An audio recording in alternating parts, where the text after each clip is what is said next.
पकौड़े ले लो पकौड़े, चाय पकौड़े, रानों के चाय पकौड़े। अरे कोई है, पकौड़े ले लो पकौड़े। अच्छा हुआ रानो तुम मिल गई मुझे। मुझे तो बहुत तेज की भूख लगी है। अभी दफ्तर से आ रही हूँ और इतनी थकी हुई हूँ कि घर पे खाना बनाने को मन भी नहीं है। तुम एक काम करो, मुझे जो फटाफट पकौड़े और चाय दे दो। हाँ हाँ चील्डी, बिल्कुल गर्मा गर्म पकौड़े हैं, अभी निकाल कर देती हूँ। अब बस थोड़ा इंतज़ार कर। रानो बिना देर किए हुए चील को चाय और पकौड़े दे देती है। चील बड़े मज़े मज़े से चाय और पकौड़े खाती है। चील्डी, कैसा लगा आपको मेरे चाय और पकौड़े? अच्छा तो लगा ही होगा। मेरे हाथों में तो जादू है, जो भी एक बार खाता है उसे बहुत पसंद आता है। आपके कुल 50 रुपए हो गए हैं। हाँ हाँ ठीक है, अब ज़्यादा तारीफ भी ना करो। मैं तुम्हें बताना भूल गई, मैं तो आज पैसे लाना ही भूल गई थी। तुम एक काम करो, रात में मेरे घर आ जाओ और अपने पैसे लेती जाना। रात में आपके घर?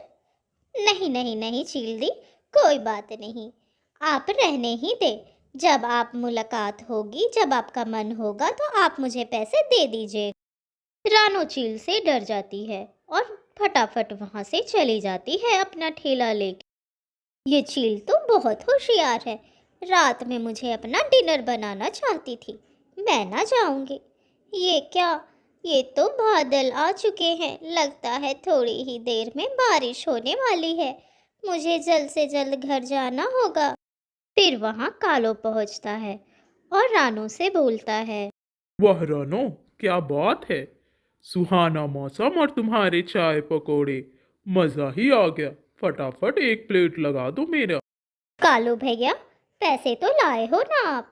मेरी आज बोहनी बहुत कम हुई है, मैं आपको आज उधार नहीं दे सकती। रानो बहन, तुम तो जानती हो, 1 तारीख आने में थोड़ा समय है, हाथ थोड़ा तंग है। आज मुझे पकोड़े खिला दो। जैसे ही मुझे तनख्वाह मिलेगी मैं तुम्हारे सारे पैसे लौटा दूंगा। अगला पिछला सारा लौटा दूंगा। कालो भैया, आप कहते तो हमेशा हो कि लौटा दोगे, लेकिन आज तक मुझे पैसे नहीं मिले। पता नहीं वो दिन कब आएगा जब आप मुझे मेरे पैसे दोगे। बहन, खिला दो मुझे पकोड़े। भूखा हूँ, तुम्हारा भला ही होगा। मेरी तो कोई घरवाली भी नहीं है जो मेरे लिए खाना बनाएगी। हाँ हाँ देती हूँ। ऐसे भी इस तेज तूफान में मेरे पकौड़े थोड़ी ना बिकने वाले हैं, बर्बाद हो, इससे अच्छा आप खा लें। रात हो जाती है, चिड़िया अपने घर वापस आ जाती है।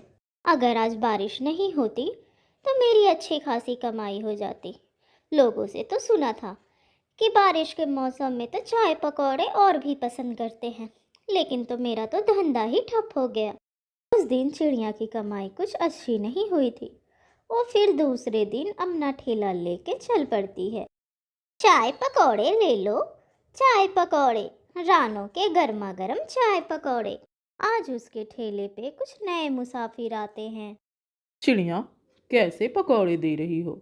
दिखने में तो बहुत स्वादिष्ट लग रहे हैं।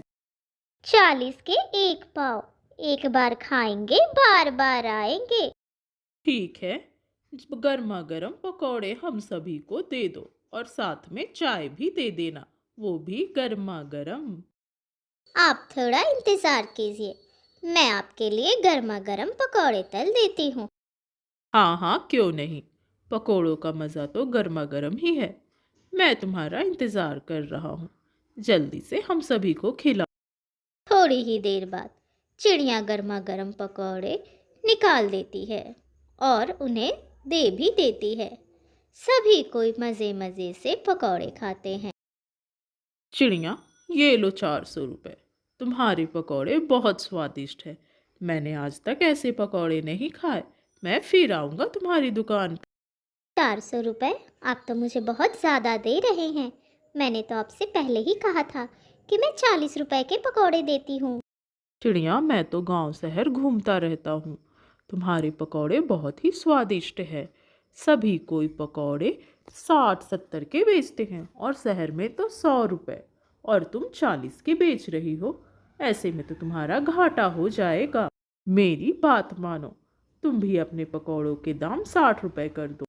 यह कह के वो ग्राहक वहाँ से चला जाता है। मुसाफिर ने बिल्कुल सही कहा, मैं बहुत सस्ते पकौड़े बेचती हूँ, इसीलिए शायद नुकसान में रहती हूँ। मैं भी आज से पकौड़ों के दाम बढ़ा देती हूँ। फिर चिड़िया अपने पकौड़ों के दाम बढ़ा देती है। थोड़ी ही दूर ठेले से वो जब जाती है तो उसे वहाँ चील मिलती है। रानो, गर्मा गर्म मुझे चाय पकौड़े दे दो, बहुत तेज की भूख लगी है। और हाँ, याद आया, मैंने तो तुम्हें उस दिन अपने घर पर बुलाया था, तुम आई क्यों नहीं? मैं तुम्हारा इंतज़ार कर रही थी और पैसे भी रखी हुई थी। कोई बात नहीं चील दी, आज आप मुझे पैसे दे दीजिए। चिड़िया चील के पकौड़े तौल देती है। चिड़िया, ये लो तुम्हारे 180 रुपए। मैं तुम्हारे पैसे गिन कर रखी हूँ। ये ना कहना कि चील एक बेईमान है। नहीं नहीं चील दी, मैं आपके बारे में आखिर ऐसा क्यों कहूँगी? लेकिन चील दी, मैं आपको बताना भूल गई, मैंने अपने पकौड़ों के दाम 60 रुपए कर दिए हैं। ये क्या लूट मचा रखी है क्या? 60 रुपए? तुम तो अपनी मनमानी करने लगी। मुझे नहीं खाने तुम्हारे पकौड़े। ये लो तुम्हारा बकाया 140 रुपए। आज के बाद नहीं आऊँगी तुम्हारे ठेले पे। चील दी, ऐसा ना कहें, पकौड़े तो ले जाए आप अपने।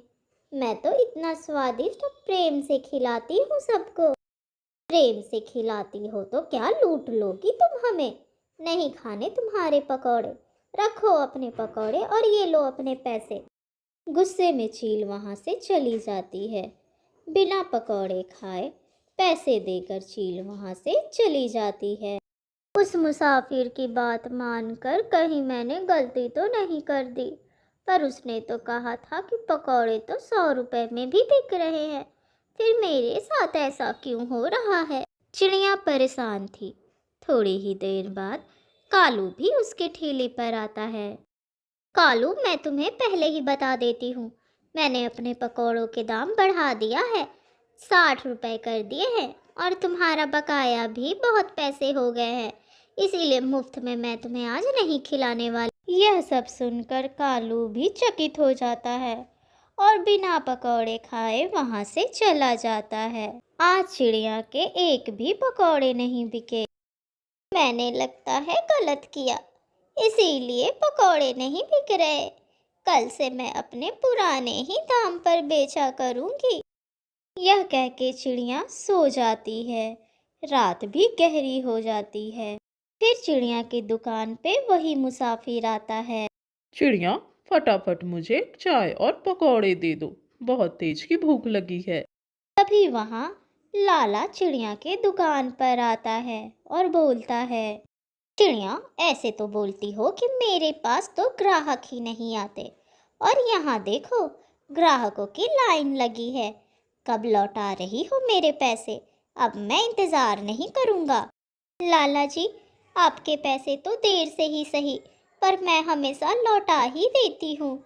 तो क्या मैंने धर्मशाला खोल रखा है कि मैं तुम्हें मुफ्त का राशन देता रहूँगा? शाम तक का समय देता हूँ, सारे पैसे दुकान पर आकर लौटा देना। यह कह के लाला वहाँ से चला जाता है।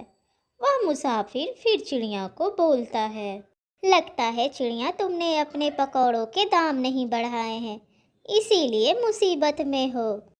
दाम तो मैं बढ़ाई थी, लेकिन और भी मेरे पकौड़ों की दुकान ठप हो गई, इसीलिए फिर से पुराने रेट पे बेच रही हूँ। चिड़िया, तुम बहुत स्वादिष्ट पकौड़े बनाती हो, मेरी बात मानो, तुम अपने पकौड़ों की दाम बढ़ाओ और शहर जाने वाले चौराहे पे अपना दुकान लगाओ। देखना, तुम्हारे पकौड़ों की दुकान बहुत चलेगी वहाँ। चिड़िया उस मुसाफिर की बात मानती है। वो अपने ठेले चौराहे पे लगाती है और अपने पकौड़ों के दाम भी बढ़ा देती है। कुछ ही दिनों में उसके ठेले पे बहुत सारे ग्राहक रहते हैं।